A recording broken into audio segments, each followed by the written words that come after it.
السلام علیکم۔ سید محمد محب النبی دواخانہ حمیدیہ چینل پر ایک نئی اور انتہائی مفید ویڈیو کے ساتھ آپ کی خدمت میں حاضر ہے۔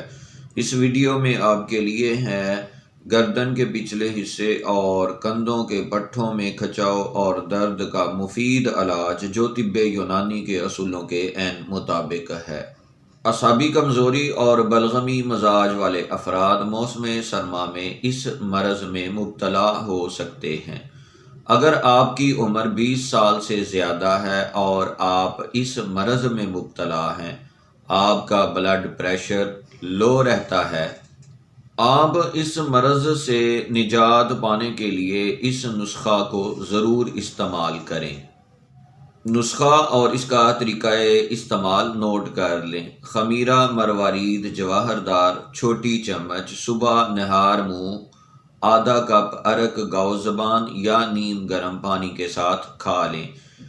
ارکا آدھا کپ صبح دوپہر شام بعد غذا پی لیں، اور رات سوتے وقت 1 یا 2 عدد حبے ازراقی نیم گرم دودھ کے ساتھ کھا لیں۔ 1 ماہ تک اس نسخہ کو استعمال کریں۔ انشاءاللہ اللہ تعالی آپ کو شفا عطا فرمائے گا۔ دعاؤں میں ضرور یاد رکھا کریں۔ ملیں گے ایک نئی اور انتہائی مفید ویڈیو میں، تب تک کے لیے اللہ تعالی میرا اور آپ کا حامی و ناصر ہو۔